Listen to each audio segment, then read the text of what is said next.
The Arkansas State Archives was created as the Arkansas History Commission by the General Assembly in 1905 to serve as the official archives of the state. Since then, the Arkansas State Archives has been responsible for collecting and preserving the official records and historical materials of the state for 113 years. We get all kinds of donations from around the state and even from other parts of the country. Some of those donations are small, but others are quite large.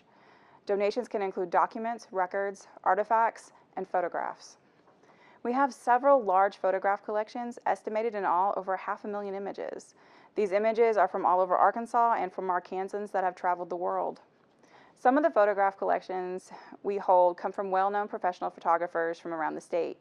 For example, the State Archives has the collections for Gustav Schrader, Ernie Dean, Ophi Lights, and Thomas Harding.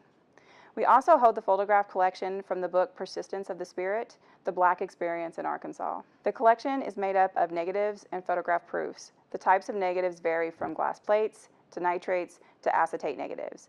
Many of the images are identified by the names, and some of them both by names and dates. Ernest Eckler was one of Hot Springs' most well-known photographers, and at the time of his retirement, his studio was one of the oldest photography studios in Hot Springs. With his career starting in 1897 and ending in 1946, Eckler documented nearly half a century of Hot Springs citizenry and scenery. Eckler arrived in Hot Springs in the late 1890s, not as a photographer, but as a patient. Originally from Missouri and a recent college graduate, he was suffering from tuberculosis. Like so many others before him and after, Eckler moved to Hot Springs to partake of the healing waters in the hopes of curing his illness. After arriving, though, he quickly discovered photography.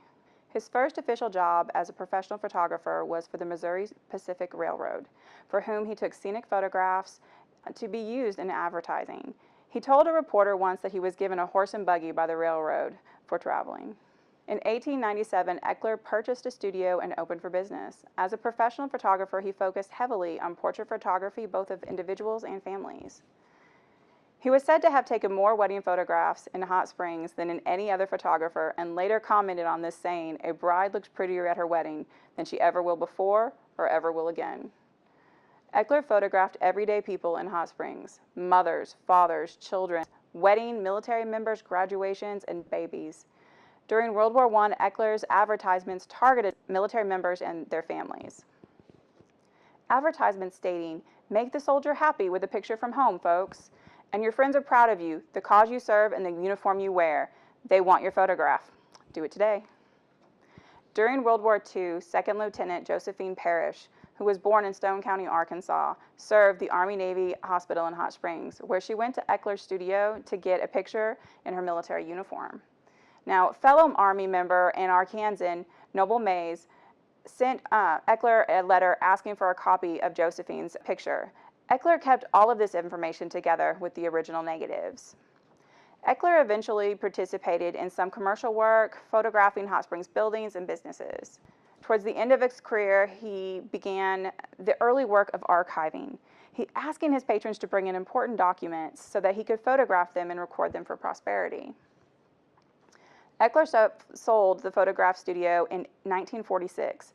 The business, which changed hands several more times over the years, kept the Eckler name. The contents of the studio also moved from owner to owner.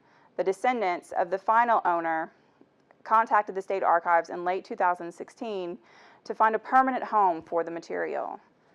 Now temporarily housed in the Conservation Lab of the State Archives, the long process of conservation and preservation has begun.